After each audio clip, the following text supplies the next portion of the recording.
Fourth Act. Scene. Same as Act 2. Lord Goring is standing by the fireplace with his hands in his pockets. He is looking rather bored. He pulls out his watch, inspects it, and rings the bell. It is a great nuisance. I can't find anyone in this house to talk to. And I am full of interesting information. I feel like the latest edition of, something or other. Enter servant. Sir Robert is still at the Foreign Office, my lord. Lady Chiltern not down yet? Her ladyship has not yet left her room. Miss Chiltern has just come in from riding. To himself. Ah, that is something. Lord Caversham has been waiting some time in the library for Sir Robert. I told him your lordship was here. Thank you. Would you kindly tell him I've gone? Bowing. I shall do so, my lord. Exit servant. Really, I don't want to meet my father 3 days running. It is a great deal too much excitement for any son. I hope to goodness he won't come up. Fathers should neither be seen nor heard. That is the only proper basin for family life. Mothers are different. Mothers are darlings. Throws himself down into a chair, picks up a paper, and begins to read it. Enter Lord Caversham. Well, sir, what are you doing here? Wasting your time as usual, I suppose? Throws down paper and rises. My dear father, when one pays a visit, it is for the purpose of wasting other people's time, not one's own. Have you been thinking over what I spoke to you about last night? I have been thinking of nothing else.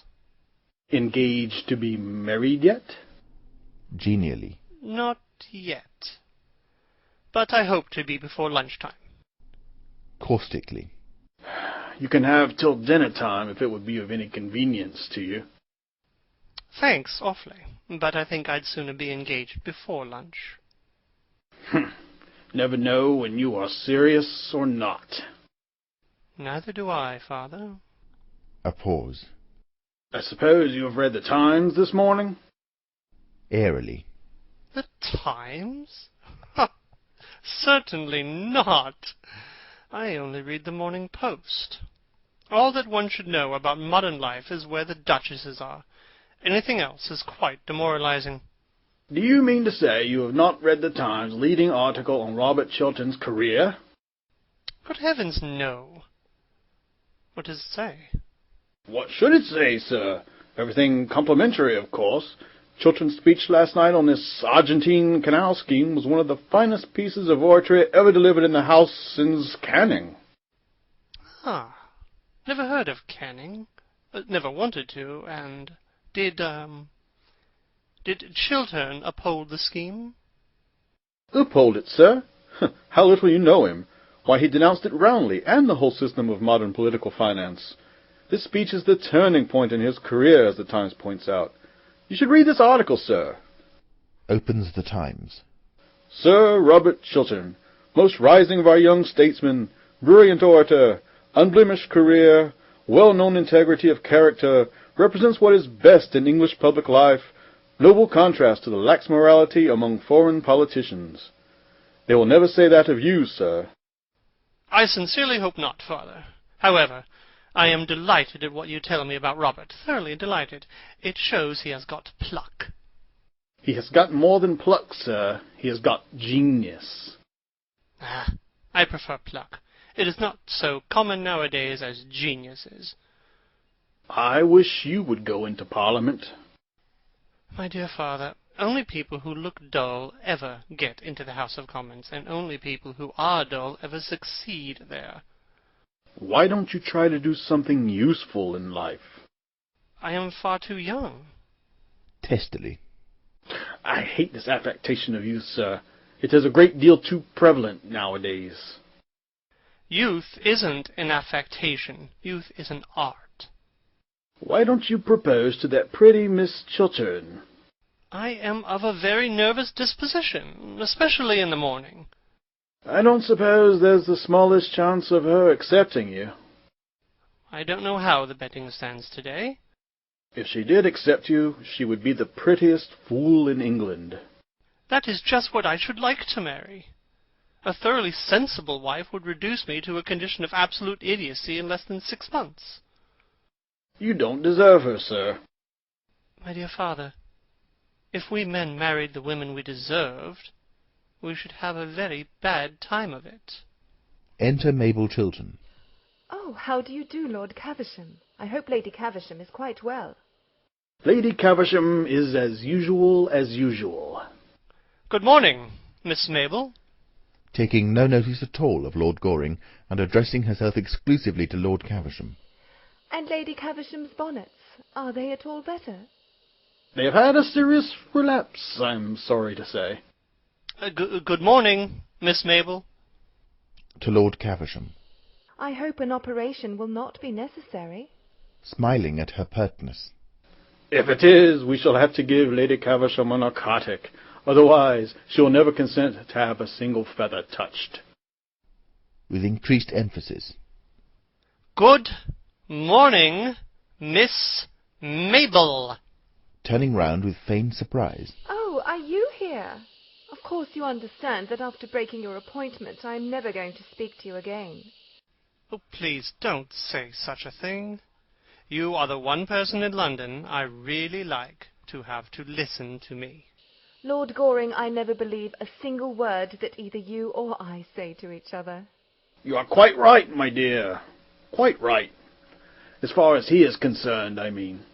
Do you think you could possibly make your son behave a little better occasionally? Just as a change? I regret to say, Miss Chiltern, I have no influence over my son. I wish I had. If I had, I know what I would make him do. I am afraid that he has one of those terribly weak natures that are not susceptible to influence. He is very heartless. Very heartless. It seems to me that I am a little in the way here. It is very good for you to be in the way, and to know what people say of you behind your back. I don't at all like knowing what people say of me behind my back. It makes me far too conceited. After that, my dear, I really must bid you good morning. Oh, I hope you are not going to leave me all alone with Lord Goring, especially at such an early hour in the day. I am afraid I can't take him to Downing Street. It is not the Prime Minister's day for seeing the unemployed. Shakes hands with Mabel Chiltern, takes up his hat and stick, and goes out, with a parting glare of indignation at Lord Goring. Takes up roses and begins to arrange them in a bowl on the table. People who don't keep their appointments in the park are horrid. Detestable. I am glad you admit it, but I wish you wouldn't look so pleased about it. I can't help it. I always look pleased when I am with you. Sadly. Then I suppose it is my duty to remain with you. Of course it is. Well, my duty is a thing I never do on principle. It always depresses me, so I'm afraid I must leave you. Please don't, Miss Mabel. I have something very particular to say to you. Rapturously. Oh, is it a proposal? Somewhat taken aback. Well, yes, it is. I am bound to say it is. With a sigh of pleasure. I am so glad. That makes the second today. Indignantly. The second? Today? What conceited ass has been impertinent enough to dare to propose to you before I had proposed to you? Tommy Trafford, of course. It is one of Tommy's days for proposing. He always proposes on Tuesdays and Thursdays during the season. Oh, you didn't accept him, I hope? I make it a rule never to accept Tommy. That is why he goes on proposing. Of course, as you didn't turn up this morning, I very nearly said yes. It would have been an excellent lesson both for him and for you if I had. It would have taught you both better manners. Oh, bother Tommy Trafford. Tommy is a silly little ass. I love you. I know, and I think you might have mentioned it before. I am sure I've given you heaps of opportunities. Mabel, do be serious. Please, be serious. Ah, that is the sort of thing a man always says to a girl before he has been married to her. He never says it afterwards. taking hold of her hand. Mabel, I have told you that I love you. Can't you love me a little in return? You silly Arthur. If you knew anything about anything, which you don't, you would know that I adore you. Everyone in London knows it, except you. It is a public scandal the way I adore you. I have been going about for the last 6 months telling the whole of society that I adore you. I wonder you consent to have anything to say to me. I have no character left at all. At least I feel so happy that I am quite sure I have no character left at all. Catches her in his arms and kisses her. Then there is a pause of bliss. Dear, do you know, I was awfully afraid of being refused. Looking up at him. But you never have been refused yet by anybody, have you, Arthur? I can't imagine anyone refusing you. After kissing her again. Of course I'm not nearly good enough for you, Mabel. Nestling close to him. I am so glad, darling. I was afraid you were. After some hesitation. And I'm a little over 30. Dear, you look weeks younger than that. Enthusiastically. How sweet of you to say so. And it is only fair to tell you frankly that I am fearfully extravagant. But so am I, Arthur, so we're sure to agree. And now I must go and see Gertrude. Must you really? Kisses her. Yes. Then do tell her I want to talk to her particularly. I have been waiting here all the morning to see either her or Robert. Do you mean to say you didn't come here expressly to propose to me? Triumphantly. No, that was a flash of genius. Your first? With determination. My last. I am delighted to hear it. Now, don't stir. I'll be back in 5 minutes. And don't fall into any temptations while I am away. Dear Mabel, while you are away, there are none. It makes me horribly dependent on you. Enter Lady Chiltern. Good morning, dear. How pretty you are looking. How pale you are looking, Gertrude. It is most becoming. Good morning, Lord Goring. Bowing. Good morning, Lady Chiltern. Aside to Lord Goring. I shall be in the conservatory, under the second palm tree on the left. Second on the left. With a look of mock surprise. Yes, the usual palm tree. Blows a kiss to him, unobserved by Lady Chiltern, and goes out. Lady Chiltern, I have a certain amount of very good news to tell you. Mrs. Cheveley gave me up Robert's letter last night, and I burned it. Robert is safe. Sinking on the sofa. Safe. Oh, I am so glad of that. What a good friend you are to him. To us. There is only one person now that could be said to be of any danger. Who is that? Sitting down beside her. Yourself. I? In danger? What do you mean? Danger is too great a word. It is a word I should not have used. But I admit I have something to tell you that may distress you. That terribly distresses me. Yesterday evening you wrote me a very beautiful, womanly letter, asking me for my help. You wrote to me as one of your oldest friends, one of your husband's oldest friends. Mrs. Cheveley stole that letter from my rooms. Well, what use is it to her? Why should she not have it? Rising. Lady Chiltern, I will be quite frank with you. Mrs. Cheveley puts a certain construction on that letter, and proposes to send it to your husband. But what construction could she put on it? Oh, not that, not that. If I, in trouble, and wanting your help, trusting you, propose to come to you, that you may advise me, assist me. Oh, are there women so horrible as that?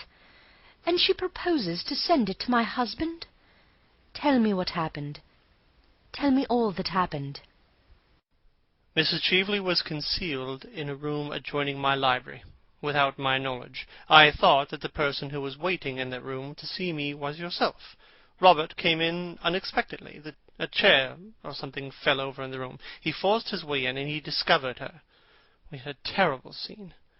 I still thought it was you. He left me in anger. At the end of everything, Mrs. Cheveley got possession of your letter. She stole it. When or how, I don't know. At what hour did this happen? At 10:30. And now I propose that we tell Robert the whole thing at once. Looking at him with amazement that is almost terror. You want me to tell Robert that the woman you expected was not Mrs. Cheveley, but myself?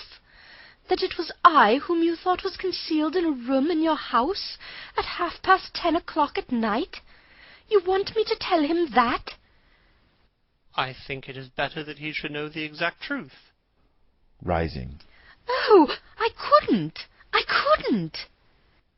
May I do it? No!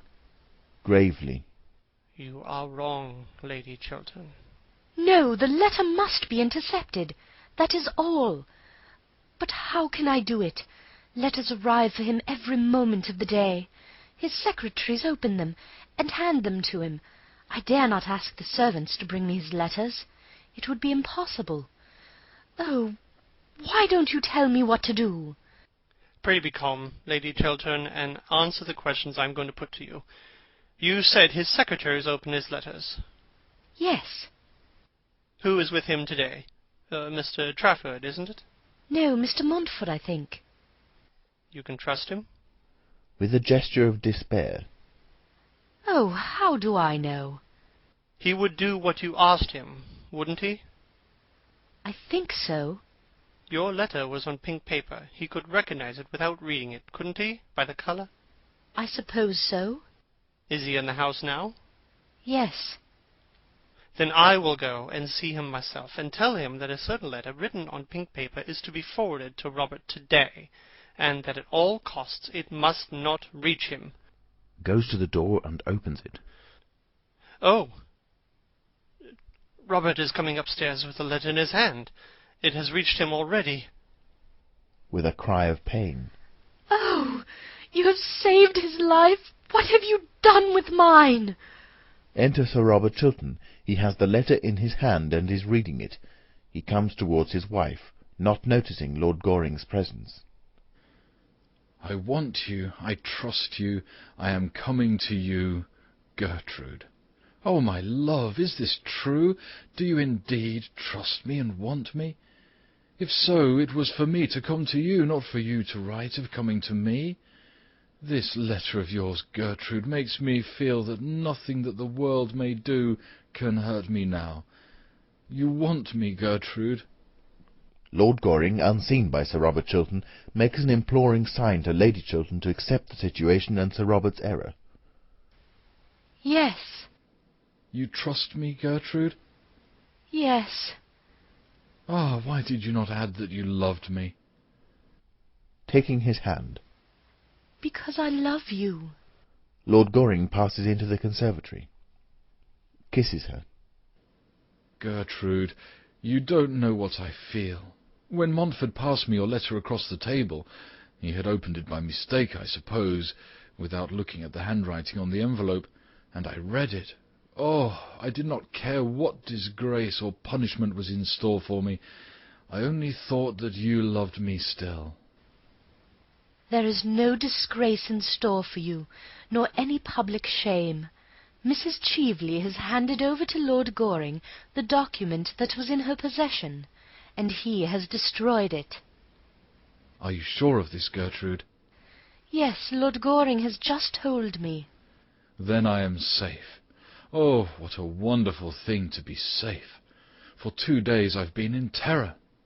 I'm safe now. How did Arthur destroy my letter? Tell me. He burned it. I wish I had seen that one sin of my youth burning to ashes.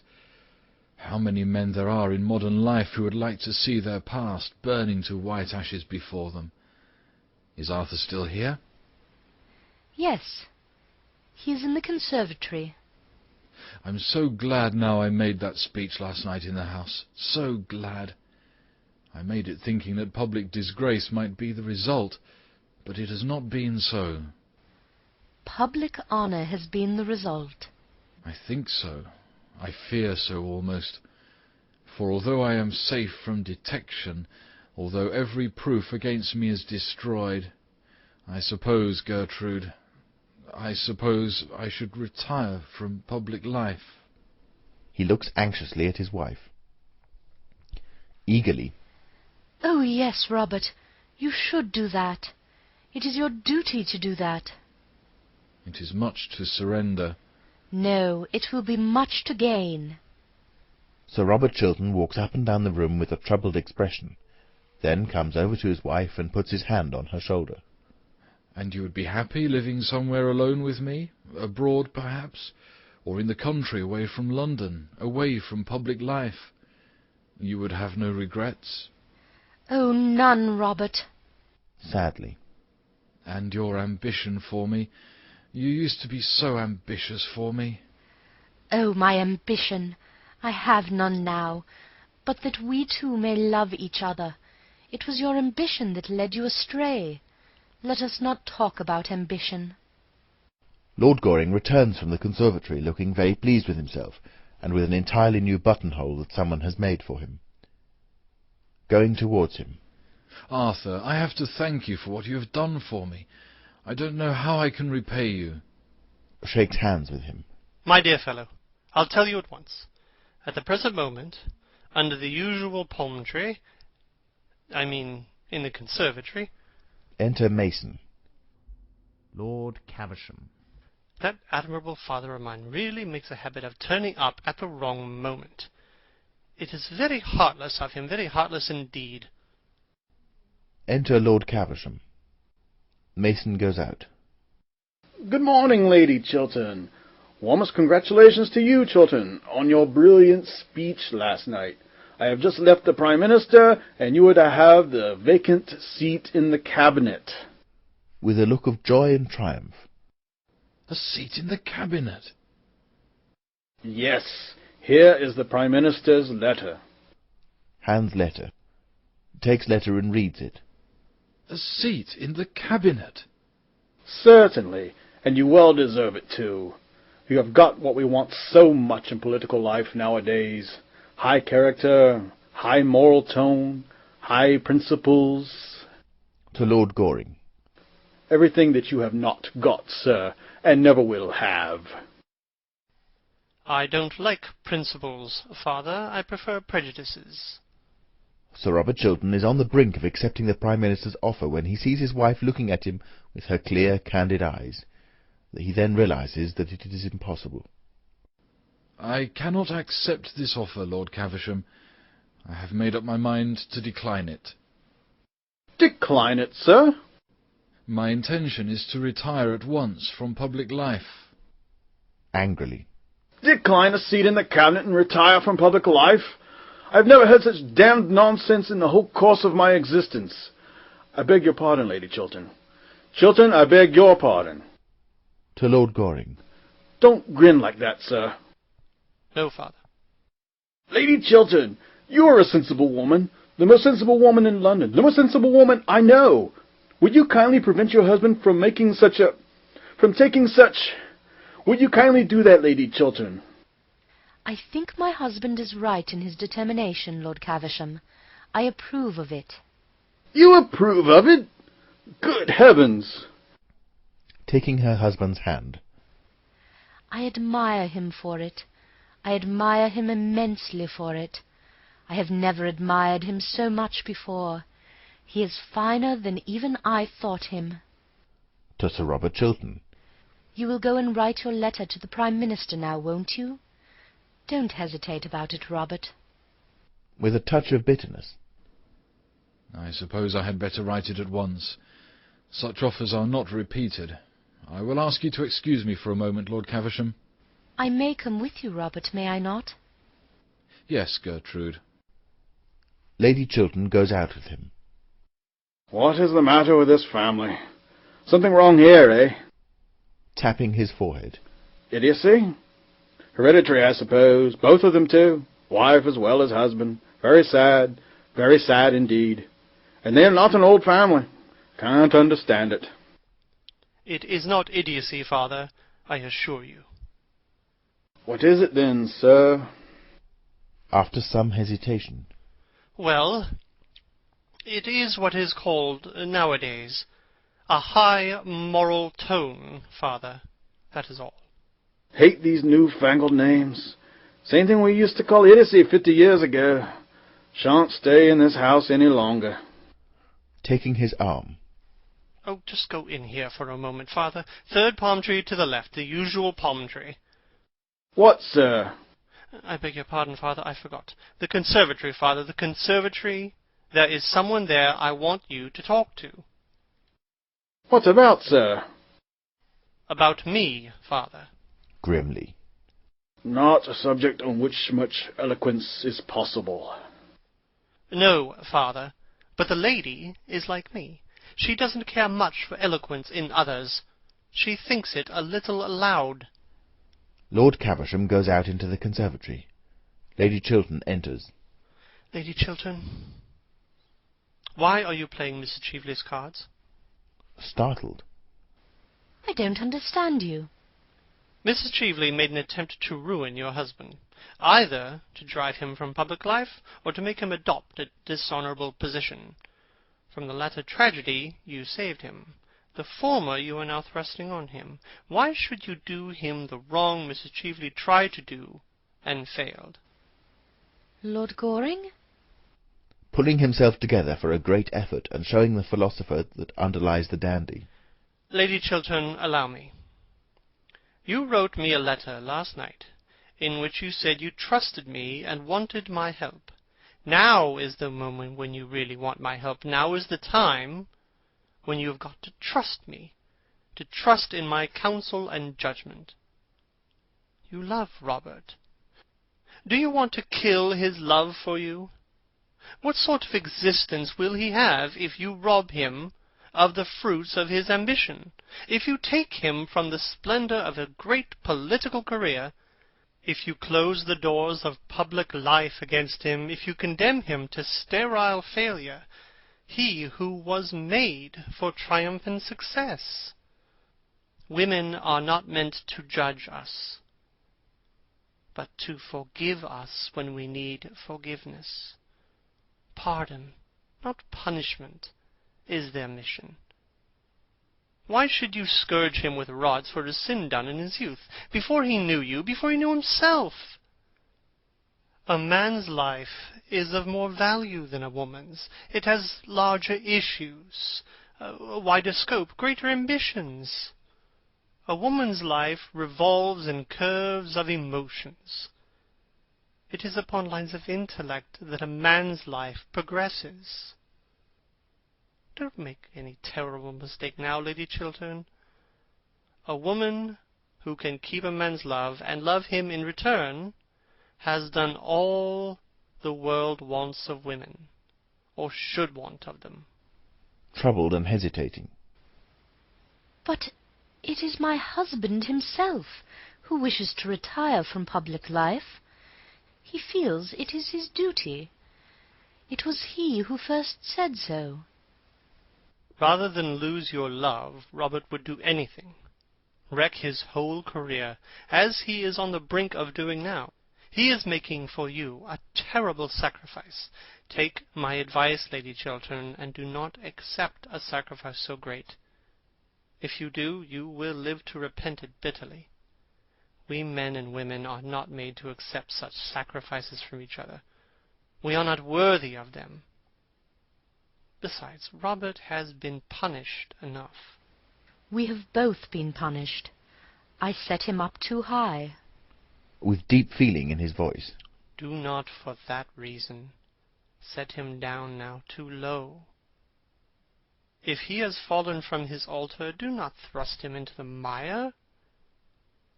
Failure to Robert would be the very mire of shame.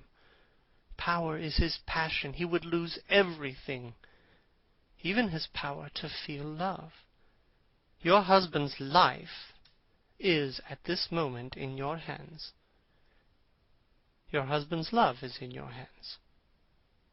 Don't mar both for him. Enter Sir Robert Chiltern. Gertrude, here is the draft of my letter. Shall I read it to you? Let me see it. Sir Robert hands her the letter. She reads it, and then, with a gesture of passion, tears it up. What are you doing? A man's life is of more value than a woman's.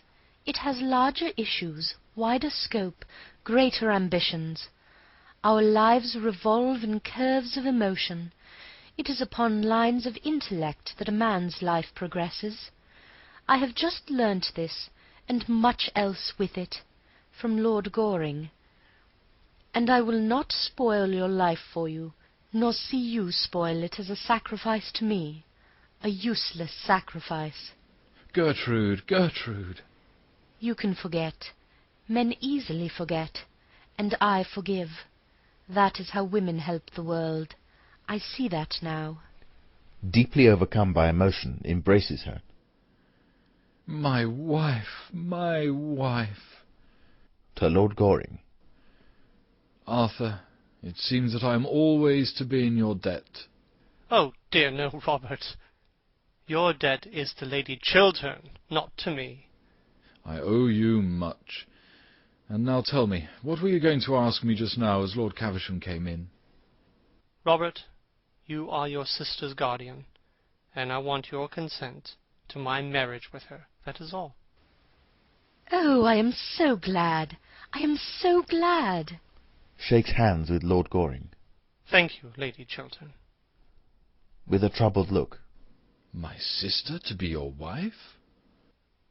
Yes. Speaking with great firmness. Arthur, I am very sorry, but the thing is quite out of the question. I have to think of Mabel's future happiness, and I don't think her happiness would be safe in your hands. And I cannot have her sacrificed. Sacrificed? Yes, utterly sacrificed. Loveless marriages are horrible, but there is one thing worse than an absolutely loveless marriage. A marriage in which there is love, but on one side only, faith, but on one side only, devotion, but on one side only, and in which of the two hearts one is sure to be broken. But I love Mabel. No other woman has any place in my life. Robert, if they love each other, why should they not be married? Arthur cannot bring Mabel the love that she deserves. What reason have you for saying that? After a pause. Do you really require me to tell you? Certainly I do. As you choose. When I called on you yesterday evening, I found Mrs. Cheveley concealed in your rooms. It was between 10 and 11 o'clock at night. I do not wish to say anything more. Your relations with Mrs. Cheveley have, as I said to you last night, nothing whatsoever to do with me. I know you were engaged to be married to her once. The fascination she exercised over you then seems to have returned. You spoke to me last night of her as of a woman pure and stainless, a woman whom you respected and honoured. That may be so, but I cannot give my sister's life into your hands. It would be wrong of me. It would be unjust, infamously unjust to her. I have nothing more to say. Robert, it was not Mrs. Cheveley whom Lord Goring expected last night. Not Mrs. Cheveley? Who was it then? Lady Chiltern. It was your own wife. Robert, yesterday afternoon Lord Goring told me that if ever I was in trouble I could come to him for help, as he was our oldest and best friend. Later on, after that terrible scene in this room, I wrote to him telling him that I trusted him, that I had need of him, that I was coming to him for help and advice. Sir Robert Chiltern takes the letter out of his pocket. Yes, that letter. I didn't go to Lord Goring's after all. I felt that it is from ourselves alone that help can come. Pride made me think that. Mrs. Cheveley went. She stole my letter and sent it anonymously to you this morning, that you should think. Oh, Robert, I cannot tell you what she wished you to think. What? Had I fallen so low in your eyes that you thought that even for a moment I could have doubted your goodness? Gertrude, Gertrude, you are to me the white image of all good things, and sin can never touch you. Arthur, you can go to Mabel, and you have my best wishes. Oh, stop for a moment. There is no name at the beginning of this letter. The brilliant Mrs. Cheveley does not seem to have noticed that. There should be a name. Let me write yours. It is you I trust and need, you and none else. Well, really, Lady Chiltern, I think I should have back my own letter. Smiling. No, you shall have Mabel. Takes the letter and writes her husband's name on it. Well, I hope she hasn't changed her mind.